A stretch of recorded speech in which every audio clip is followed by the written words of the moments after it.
জান্নাতে প্রবেশকারী সর্বশেষ ব্যক্তি অথবা সর্বনিম্ন মানের জান্নাতেও কিন্তু ছোট জান্নাতের বা কম সুখের অধিকারী হবে না।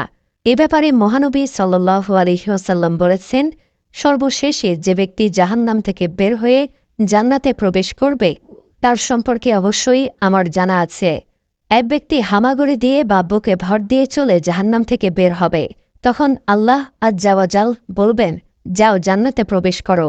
সুতরাং সে জান্নাতের কাছে এলে তার ধারণা হবে যে জান্নাত পরিপূর্ণ হয়ে গেছে। ফলে সে ফিরে এসে বলবে, হে প্রভু, জান্নাত তো পরিপূর্ণ দেখলাম। আল্লাহ আজ্জা ওয়া জাল বলবেন, যাও জান্নাতে প্রবেশ করো। তখন সে জান্নাতের কাছে এলে তার ধারণা হবে যে জান্নাত তো ভরে গেছে। তাই সে আবার ফিরে এসে বলবে, হে প্রভু, জান্নাত তো ভর্তি দেখলাম। তখন আল্লাহ আজ্জা ওয়া জাল বলবেন, যাও জান্নাতে প্রবেশ করো। তোমার জন্য থাকল পৃথিবীর সমতুল্য এবং তার 10 গুণ পরিমাণ বিশাল জান্নাত। তখন সে বলবে, হে প্রভু, তুমি কি আমার সাথে ঠাট্টা করছ, অথবা আমার সাথে হাসি মজাক করছ? অথচ তুমি বাদশা, হাসি ঠাট্টা তোমাকে শোভা দেয় না। বর্ণনাগারে বলেন, তখন আমি রাসূলুল্লাহ সাল্লাল্লাহু আলাইহি ওয়াসাল্লামকে এমনভাবে হাসতে দেখলাম যে তার চোয়ালের দাঁতগুলি প্রকাশিত হয়ে গেল। তিনি বললেন, এ হল সর্বনিম্ন মানের জান্নাতি। এ জান্নাতি যখন জান্নাতের বাসস্থানে প্রবেশ করবে তখন তার 2টি হুরি স্ত্রী তার নিকট এসে বলবে, সেই আল্লাহর প্রশংসা যিনি তোমাকে আমাদের জন্য এবং আমাদেরকে তোমার জন্য বাঁচিয়ে রেখেছেন। তখন সে বলবে, আমাকে যা দেওয়া হয়েছে তা অন্য কাউকে দেওয়া হয়নি। মুসলিম। বিচার দিনে মুমিনরা মাত্র জোহর থেকে আসরের সময়কাল অবধি অপেক্ষা করবে। অতঃপর তাদেরকে জান্নাতে প্রবেশাধিকার দেয়া হবে। সে কি আনন্দের দিন, যেদিন ফেরেশতাগণ তাদেরকে সম্মানের সাথে চিরসুখময় বেহেশতের দিকে দলে দলে পথ দেখিয়ে নিয়ে যাবেন। কত কষ্ট ভোগা ও দেখার পর যখন জান্নাতের দরজায় পৌঁছবে তখন ফেরেশতাগণ তাদেরকে সালাম ও স্বাগত জানাবেন। মহান আল্লাহ বলেন, যারা তাদের প্রতিপালককে ভয় করে তাদেরকে দলে দলে জান্নাতের দিকে নিয়ে যাওয়া হবে। যখন তারা জান্নাতের নিকট উপস্থিত হবে এবং জান্নাতের দরজা খুলে দেওয়া হবে এবং তার রক্ষীরা তাদেরকে বলবে, তোমাদের প্রতি সালাম, তোমরা সুখী হও এবং স্থায়ীভাবে বাস করার জন্য জান্নাতে প্রবেশ করো। এই জান্নাত হল সেই মুমিনদের পুরস্কার যাদের বিশ্বাস, কথা ও কর্ম শুদ্ধ ছিল, যাদের অন্তর ছিল নির্মল, কথা ছিল উত্তম এবং কর্ম ছিল সৎ। তবে বেহেশতে পৌঁছানোর আগে কিছু কষ্ট স্বীকার অবশ্যই করতে হবে। জান্নাতে যাওয়ার আগে জাহান্নামের ওপর স্থাপিত পুল আছে, সেই পুল পার হয়ে যেতে হবে জান্নাতে। পুল পার হওয়ার আগে মুমিনদের আফসোসের দেনা পাওনার প্রতিশোধ দেয়া নেয়ার ব্যবস্থা করা হবে। জান্নাত প্রবেশের জন্য আমাদের শেষ নবী আল্লাহর দরবারে সুপারিশ করবেন। রাসূলুল্লাহ সাল্লাল্লাহু আলাইহি ওয়াসাল্লাম বলেছেন, বরকতময় মহান আল্লাহ কিয়ামতের দিন সকল মানুষকে একত্রিত করবেন। অতঃপর মুমিনগণ উঠে দাঁড়াবে, এমনকি জান্নাতও তাদের নিকটবর্তী করে দেয়া হবে, যার কারণে তাদের জান্নাতে যাওয়ার ইচ্ছা প্রবল হয়ে যাবে। সুতরাং তারা আদম আলাইহিসসালামের নিকট আসবে, অতঃপর বলবে, হে আমাদের পিতা, আমাদের জন্য আল্লাহর কাছে জান্নাত খুলে দেওয়ার আবেদন করুন। তিনি বলবেন, তোমরা কি জানো না যে একমাত্র তোমাদের পিতার ভুলে তোমাদেরকে জান্নাত থেকে বহিষ্কার করেছে? সুতরাং আমি এর যোগ্য নই। তোমরা আমার ছেলে ইব্রাহিম আলাইহিসসালামের নিকট যাও। নবী সাল্লাল্লাহু আলাইহি ওয়াসাল্লাম বলেন, অতঃপর তারা ইব্রাহিম আলাইহিসসালামের নিকট যাবে। ইব্রাহিম আলাইহিসসালাম বলবেন, আমি এর উপযুক্ত নই। আমি আল্লাহর খলিল ছিলাম বটে, কিন্তু এত উচ্চ মর্যাদার অধিকারী নই। অতএব তোমরা মূসা আলাইহিসসালামের নিকট যাও, যার সঙ্গে আল্লাহ সরাসরি কথা বলেছেন। ফলে তারা মূসার নিকট যাবে, কিন্তু তিনি বলবেন, আমি এর যোগ্য নই। তোমরা আল্লাহর কালেমা ও তার রূহ ঈসার নিকট যাও। কিন্তু ঈসাও বলবেন, আমি এর উপযুক্ত নই। অতঃপর তারা মুহাম্মদ সাল্লাল্লাহু আলাইহি ওয়াসাল্লামের নিকট আসবে। সুতরাং তিনি দাঁড়াবেন, অতঃপর তাকে দরজা খোলার অনুমতি দেয়া হবে আর আমানত ও আত্মীয়তার বন্ধনকে ছেড়ে দেয়া হবে। সুতরাং উভয়ে পুলসিরাতের দুদিকে ডানে ও বামে দাঁড়িয়ে যাবে। অতঃপর তোমাদের প্রথম দল বিদ্যুৎ গতিতে অতি দ্রুত বেগে পুল পার হয়ে যাবে। আমি আবু হুরায়রা বললাম, আমার পিতামাতা আপনার জন্য কুরবান হোক, বিদ্যুতের মতো গতিতে পার হওয়ার অর্থ কি? তিনি বললেন, তোমরা কি দেখনি যে বিদ্যুৎ কিভাবে চোখের পলকে যায় আসে? অতঃপর দ্বিতীয় দল বাতাসের মতো গতিতে পার হবে। অতঃপর পরবর্তী দল পাখির মতো এবং মানুষের দৌড়ের মতো গতিতে। তাদেরকে নিজ নিজ আমল পার করবে। আর তোমাদের নবী পুলসিরাতের ওপর দাঁড়িয়ে থাকবেন, তিনি বলবেন, হে প্রভু, বাঁচাও বাঁচাও। শেষ পর্যন্ত তাদের আমলসমূহ অক্ষম হয়ে পড়বে। এমনকি কোনো ব্যক্তি পাছা ছেঁচড়াতে ছেঁচড়াতে পুলসিরাত পার হবে, আর সিরাতের দুই পাশে আকড়া ঝুলে থাকবে। যাকে ধরার জন্য আদিষ্ট তাকে ধরে নেবে। অতপর কিছু লোক জখম হলেও বেঁচে যাবে, আর কিছু লোককে মুখ থুবড়ে জাহান্নামে ফেলা হবে। সেই সত্তার কসম, যার হাতে আবু হুরায়রার প্রাণ আছে, নিশ্চয় জাহান্নামের গভীরতা ৭০ বছরের দূরত্বের পথ। মুসলিম। জান্নাতে সর্বপ্রথম যিনি প্রবেশাধিকার লাভ করবেন তিনি হলেন সর্বশ্রেষ্ঠ ও সর্বশেষ নবী মুহাম্মদ সাল্লাল্লাহু আলাইহি ওয়াসাল্লাম। আর উম্মতসমূহের মধ্যে সর্বপ্রথম জান্নাতে প্রবেশ করবেন তারই উম্মত। এ হল মহান আল্লাহ কর্তৃক প্রদত্ত বিশেষ সম্মান। মহানবী সাল্লাল্লাহু আলাইহি ওয়াসাল্লাম বলেন, আমি সর্বপ্রথম জান্নাতের দরজায় করাঘাত করব। আমি জান্নাতে প্রথম সুপারিশকারী হব। তিনি আরও বলেন, আমি জান্নাতের নিকটে সে তার দরজা খুলতে বলবো। দারোয়ান ফেরেশতা বলবেন, কে আপনি? আমি বলবো, মুহাম্মদ। দারোয়ান বলবেন, আমি আদিষ্ট হয়েছি যেন আপনার পূর্বে অন্য কারো জন্য দরজা না খুলি। তিনি আরও বলবেন, আমরা দুনিয়ায় সর্বশেষে এসেছি, আখেরাতে সর্বপ্রথম কিয়ামতে উপস্থিত হব এবং আমরাই সর্বপ্রথম জান্নাতে প্রবেশ করব। এ উম্মতের মধ্যে সর্বপ্রথম যে দলটি জান্নাতে প্রবেশ করবে তা হল মুহাজিরিনের। সর্বপ্রথম একটি দল জান্নাতে প্রবেশ করবে, তাদের চেহারা হবে পূর্ণিমার চাঁদের মতো উজ্জ্বল। যে দলের ঈমান হবে সর্বোচ্চ শিখরে, তাকুয়া ও পরহেজগারি হবে সবার শীর্ষে এবং আমল হবে সবচেয়ে উত্তম। রাসূলুল্লাহ সাল্লাল্লাহু আলাইহি ওয়াসাল্লাম বলেছেন, জান্নাতের প্রথম প্রবেশকারী দলটির আকৃতি পূর্ণিমা রাতের চাঁদের মতো হবে।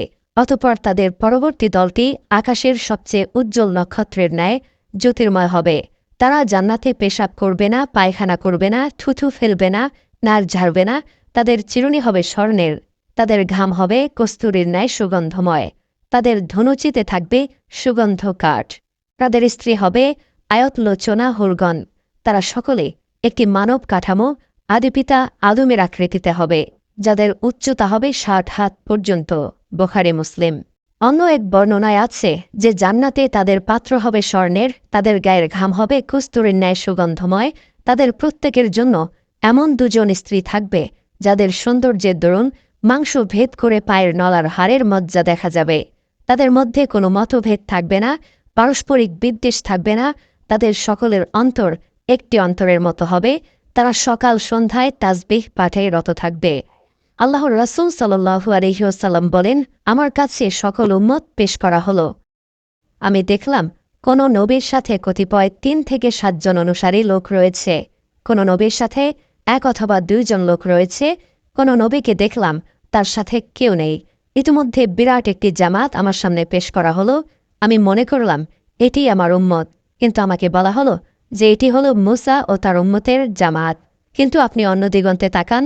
অতঃপর তাকাতেই আরও একটি বিরাট জামাত দেখতে পেলাম। আমাকে বলা হলো যে এটি হলো আপনার উম্মত, আর তাদের সঙ্গে রয়েছে এমন ৭০,০০০ লোক যারা বিনা হিসাব ও আযাবে বেহেশতে প্রবেশ করবে। এ কথা বলে তিনি উঠে নিজ বাসায় প্রবেশ করলেন। এদিকে লোকেরা ওই বেহেশতি লোকদের ব্যাপারে বিভিন্ন আলোচনা শুরু করে দিল, যারা বিনা হিসাব ও আযাবে বেহেশতে প্রবেশ করবে।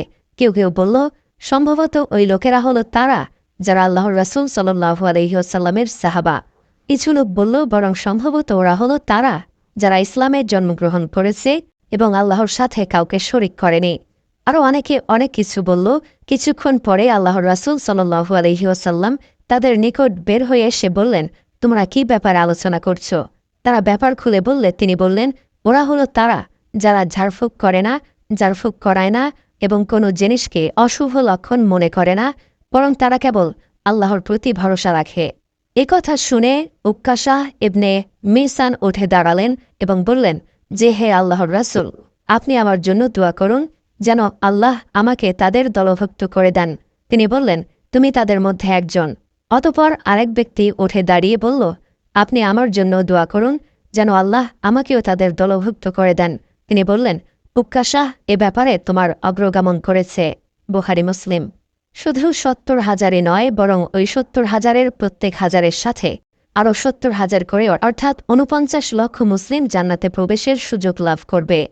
অন্য বর্ণনা মতে ওই ৭০,০০০-এর প্রত্যেক ব্যক্তির সাথে আরও ৭০,০০০ করে মুসলিম জান্নাতে প্রবেশ করবে, অর্থাৎ উম্মতে মুহাম্মাদিয়ার ৪৯০ কোটি মানুষ বিনা হিসাব ও আযাবে জান্নাতে প্রবেশ লাভ করবে। বরং প্রথমোক্ত বর্ণনা অনুসারে মহান আল্লাহর ৩ অঞ্জলি অতিরিক্ত মুসলিমকে বিনা হিসাব ও আযাবে জান্নাতে প্রবেশের অধিকার দেয়া হবে, আর তার সংখ্যা কেবল তিনিই জানেন। সম্ভবত এই অগ্রগামীদের কথাই মহান আল্লাহ কোরআন কারিমে বলেছেন, আর অগ্রবর্তীগণ তো অগ্রবর্তী, তারাই হবে নৈকট্যপ্রাপ্ত, তারা থাকবে সুখময় জান্নাতসমূহে, বহু সংখ্যক হবে পূর্ববর্তীদের মধ্য হতে এবং অল্প সংখ্যক হবে পরবর্তীদের মধ্য হতে। ধনীদের তুলনায় গরিবরা আগে জান্নাতে যাবে। যেহেতু গরিবদের হিসাব কম, তাদের জাকাত নেই, হজ নেই, মালের কোনো হিসাব নিকাশ নেই, তাই তারা নির্ঝঞ্ঝটে ধনীদের আগেই জান্নাতে চলে যাবে। কিন্তু কতদিন আগে? এক বর্ণনা অনুসারে ৪০ বছর আগে আল্লাহ রাসূল সাল্লাল্লাহু আলাইহি ওয়াসাল্লাম বলেছেন, মুহাজিরদের দরিদ্র শ্রেণীর লোকেরা ধনশালীদের চেয়ে ৪০ বছর পূর্বে কিয়ামতের দিন জান্নাতে প্রবেশ করবে। অন্য এক বর্ণনা মতে ৫০০ বছর আগে রাসূলুল্লাহ সাল্লাল্লাহু আলাইহি ওয়াসাল্লাম বলেছেন, গরিব মুমিনরা ধনীদের ৫০০ বছর পূর্বে জান্নাতে প্রবেশ করবে। তিরমিজি। আসলে ধনী ও গরিবদের অবস্থা ভেদে সময়ের এই পার্থক্য হবে। সুতরাং যে গরিব সর্বপ্রথম জান্নাতে প্রবেশ করবে এবং যে ধনী সর্বশেষে জান্নাতে প্রবেশ করবে, তাদের উভয়ের সময়ের ব্যবধান হবে ৫০০ বছর।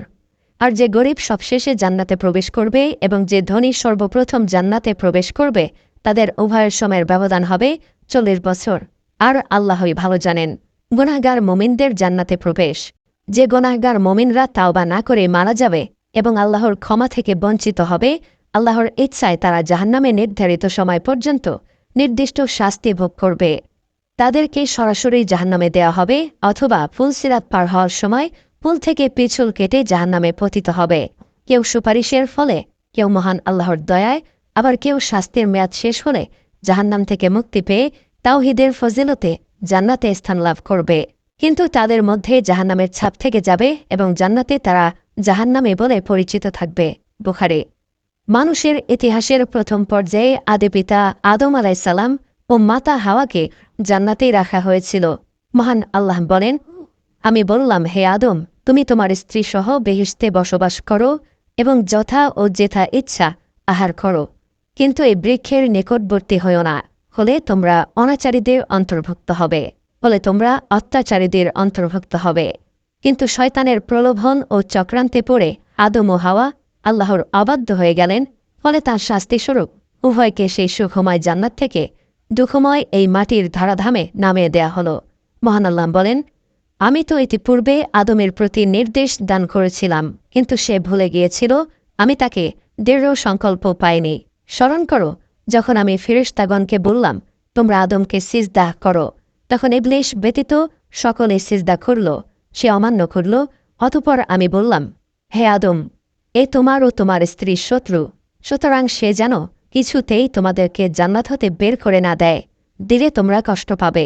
তোমার জন্য এটাই থাকল যে তুমি জান্নাতে ক্ষুধার্ত হবে না এবং নগ্নও হবে না, সেখানে পিপাসার্ত হবে না এবং রৌদ্রক্লিষ্টও হবে না। অতঃপর শয়তান তাকে কুমন্ত্রণা দিল। সে বলল, হে আদম, আমি কি তোমাকে বলে দেব অনন্ত জীবনপ্রদ বৃক্ষ ও অক্ষয় রাজ্যের কথা? অতঃপর তারা তা হতে ভক্ষণ করল। তখন তাদের লজ্জাস্থান তাদের নিকট প্রকাশ হয়ে পড়ল এবং তারা উদ্যানের বৃক্ষপত্র দ্বারা নিজেদেরকে আবৃত করতে লাগল। আদম তার প্রতিপালকের অবাধ্য হল, ফলে সে পথভ্রষ্ট হয়ে গেল।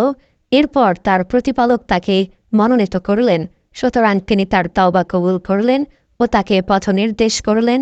তিনি বললেন, তোমরা একে অপরের শত্রুরূপে একই সঙ্গে জান্নাত হতে নেমে যাও, পরে আমার পক্ষ থেকে তোমাদের নিকট সৎ পথের নির্দেশ এলে যে আমার পথনির্দেশ অনুসরণ করবে সে বিপথগামী হবে না এবং দুঃখ কষ্টও পাবে না। আমাদের নবী সাল্লাল্লাহু আলাইহি ওয়াসাল্লাম মেরাজের রাত্রে জান্নাত দর্শন করেছেন। এছাড়া শহীদগণ কিয়ামত হওয়ার পূর্বে জান্নাতে বসবাস করেন। মাসরুক হতে বর্ণিত, তিনি বলেন, আমরা আব্দুল্লাহ বিন মাসউদ রাদিয়াল্লাহু আনহুকে বলতে শুনেছি, যারা আল্লাহর পথে নিহত হয়েছে তাদেরকে কখনোই মৃত মনে করো না, বরং তারা তাদের প্রতিপালকের নিকট জীবিত ও জীবিকাপ্রাপ্ত। এই আয়াত প্রসঙ্গে জিজ্ঞাসা করলাম। তিনি বললেন, শোনো, আমরাও এ বিষয়ে নবী সাল্লাল্লাহু আলাইহি ওয়াসাল্লামকে জিজ্ঞাসা করেছিলাম। তিনি উত্তরে বলেছিলেন, তাদের আত্মসমূহ সবুজ পক্ষীকুলের দেহ মধ্যে অবস্থান করবে।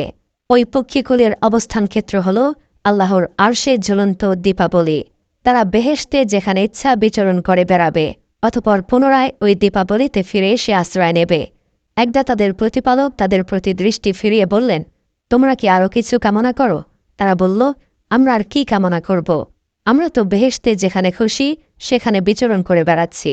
আল্লাহ অনুরূপভাবে তাদেরকে 3 বার প্রশ্ন করলেন। অতঃপর যখন তারা দেখল যে কিছু না চাইলে তাদেরকে ছাড়াই হবে না, তখন তারা বলল, হে আমাদের প্রতিপালক, আমরা কামনা এই করি যে আপনি আমাদের আত্মসমূহকে আমাদের নিজ নিজ দেহে ফিরিয়ে দিন, যাতে আমরা আপনার রাহে দ্বিতীয়বার নিহত হয়ে আসতে পারি। অতঃপর আল্লাহ যখন দেখবেন যে তাদের আর কোনো প্রয়োজন কামনা বা স্বাদ নেই, তখন তাদেরকে স্ব-অবস্থায় ছেড়ে দেওয়া হবে। দুনিয়া ধ্বংস হয়ে পরকালের জীবন শুরু হলে সে জীবন হবে অনন্তকালের। অন্তহীন হবে জান্নাত, অন্তহীন হবে জান্নাতীরা। না জান্নাত ধ্বংস হবে আর না জান্নাতীরা বৃদ্ধ ও মরণাপন্ন হবে, বরং তারা চিরতরের জন্য ইচ্ছা সুখেই সেখানে বসবাস করবে। মহান আল্লাহ বলেন, ইহকালে প্রথম মৃত্যুর পর তারা সেখানে আর মৃত্যু আস্বাদন করবে না, আর তিনি তাদেরকে জাহান্নামের শাস্তি হতে রক্ষা করবেন। নিশ্চয় যারা বিশ্বাস করে ও সৎকর্ম করে তাদের অভ্যর্থনার জন্য আছে ফিরদাউসের উদ্যান, সেথায় তারা স্থায়ী হবে। এর পরিবর্তে তারা অন্য স্থানে স্থানান্তরিত হওয়া কামনা করবে না। নিশ্চয় এটি আমার দেয়া রুজি, যার কোনো শেষ নেই। সাবধানীদেরকে যে জান্নাতের প্রতিশ্রুতি দেয়া হয়েছে তার বিবরণ এইরূপ, ওর পাদদেশে নদী প্রবাহিত, ওর ফলসমূহ ও ছায়া চিরস্থায়ী। যারা সাবধানী এটা তাদের পরিণাম, আর অবিশ্বাসীদের পরিণাম হল জাহান্নাম। মহানবী সাল্লাল্লাহু আলাইহি ওয়াসাল্লাম বলেন, যে ব্যক্তি জান্নাতে প্রবেশ করবে সে চিরসুখে থাকবে, সে কোনো কষ্ট পাবে না, তার পরিচ্ছদ পুরাতন হবে না এবং তার যৌবনও শেষ হবে না। রাসূলুল্লাহ সাল্লাল্লাহু আলাইহি ওয়াসাল্লাম বলেছেন, জান্নাতীরা যখন জান্নাতে প্রবেশ করে যাবে তখন একজন ঘোষণাকারী ঘোষণা করবে যে তোমাদের জন্য এখন অনন্ত জীবন, তোমরা আর কখনো মরবে না, তোমাদের জন্য এখন চির সুস্বাস্থ্য, তোমরা আর কখনো অসুস্থ হবে না, তোমাদের জন্য এখন চির যৌবন, তোমরা আর কখনো বৃদ্ধ হবে না, তোমাদের জন্য এখন চিরসুখ ও পরমানন্দ, তোমরা আর কখনো দুঃখ কষ্ট পাবে না।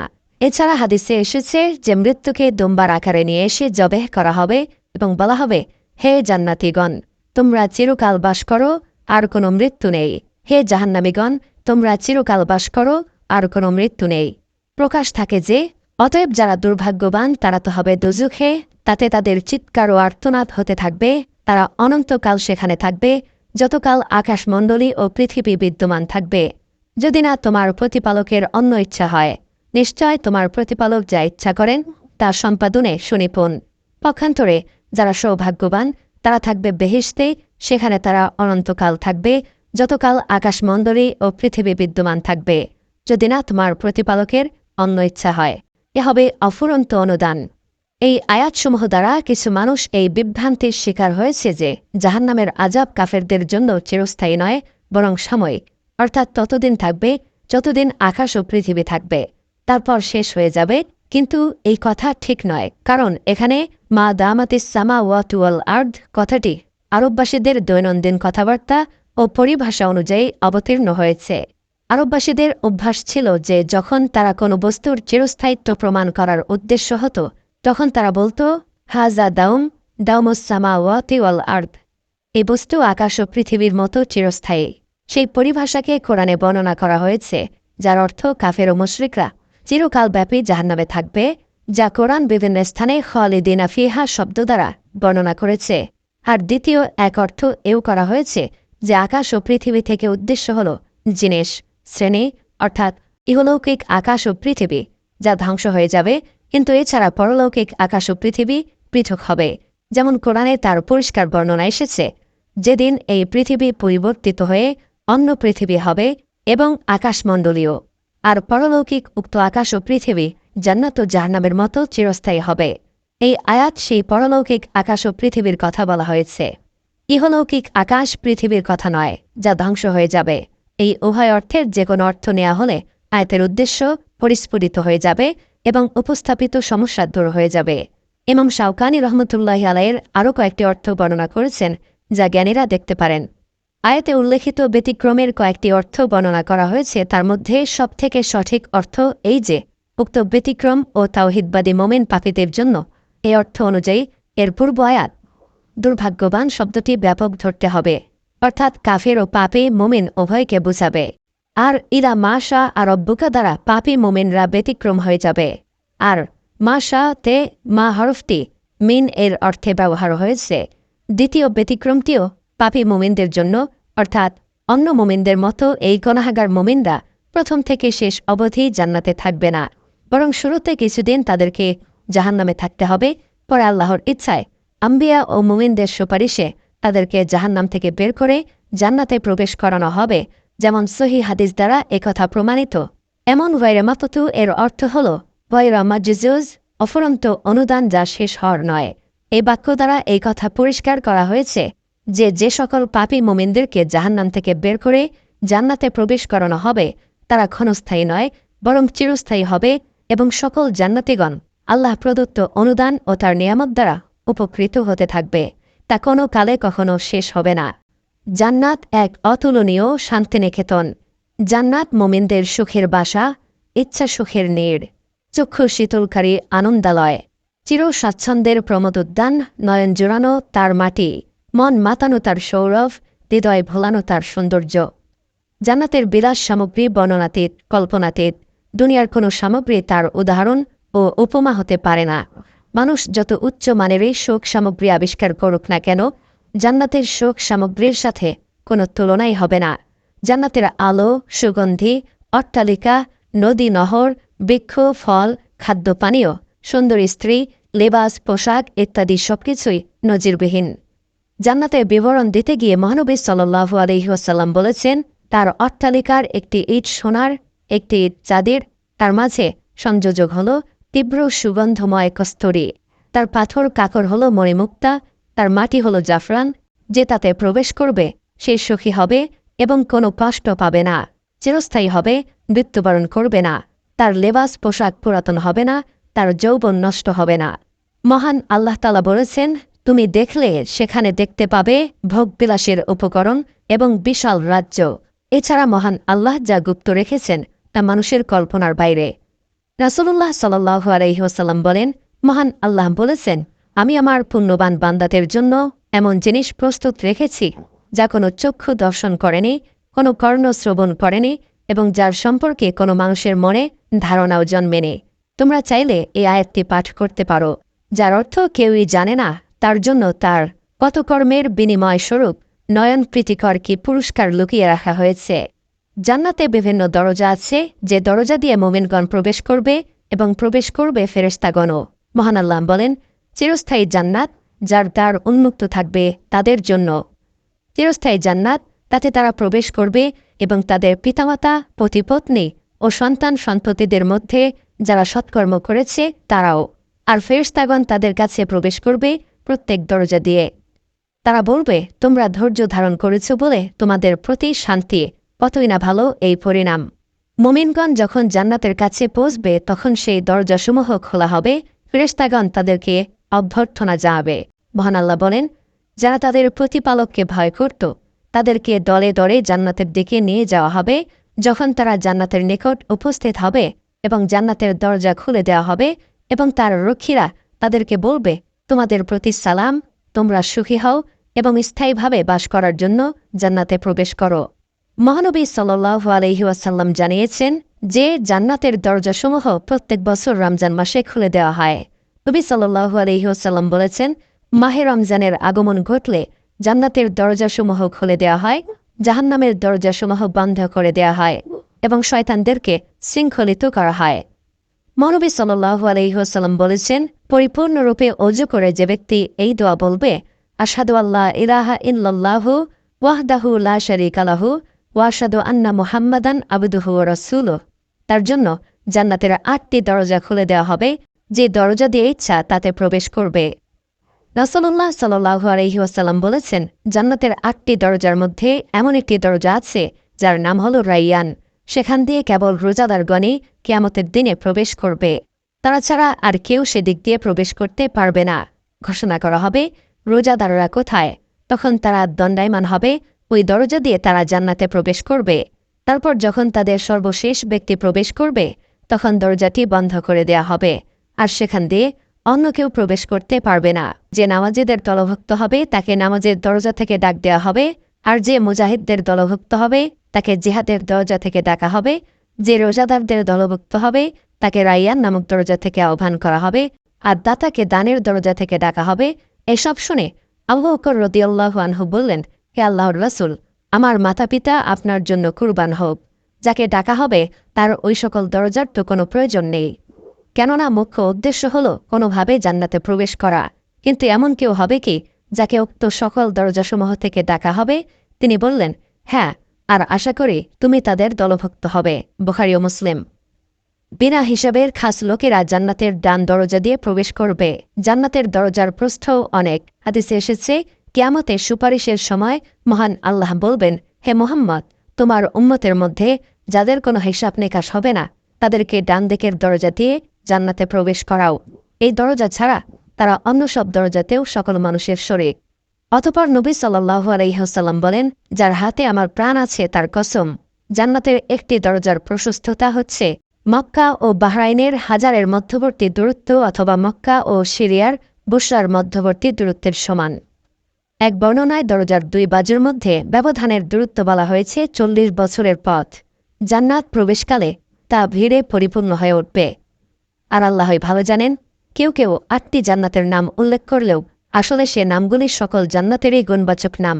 অবশ্য কোনো কোনো জান্নাতের নাম স্পষ্টত উল্লেখ করা হয়েছে, যার বিবরণ ফিরদাউস। এ জান্নাত সম্বন্ধে মহান আল্লাহ বলেছেন, নিশ্চয় যারা বিশ্বাস করে ও সৎকর্ম করে তাদের অভ্যর্থনার জন্য আছে ফিরদাউসের উদ্যান, সেথায় তারা স্থায়ী হবে। এর পরিবর্তে তারা অন্য স্থানে স্থানান্তরিত হওয়া কামনা করবে না। অবশ্যই বিশ্বাসীগণ সফলকাম হয়েছে যারা তারাই হবে উত্তরাধিকারী। উত্তরাধিকারী হবে ফেরদাউসের, যাতে তারা চিরস্থায়ী হবে। আনাস রাদিয়াল্লাহু আনহু বলেন, উম্মে রুবাইয়ে বিনতে বারা, যিনি হারেসা ইবনু সুরাকার মা, তিনি নবী সাল্লাল্লাহু আলাইহি সাল্লামের নিকট এসে বললেন, ইয়া রাসূলুল্লাহ, আমাকে হারেসা সম্পর্কে কিছু বলবেন না? সে বদরের দিনে খুন হয়েছিল। যদি সে জান্নাতি হয় তাহলে ধৈর্য ধারণ করব, অন্যথায় তার জন্য মন ভরে অত্যাধিক কান্না করব।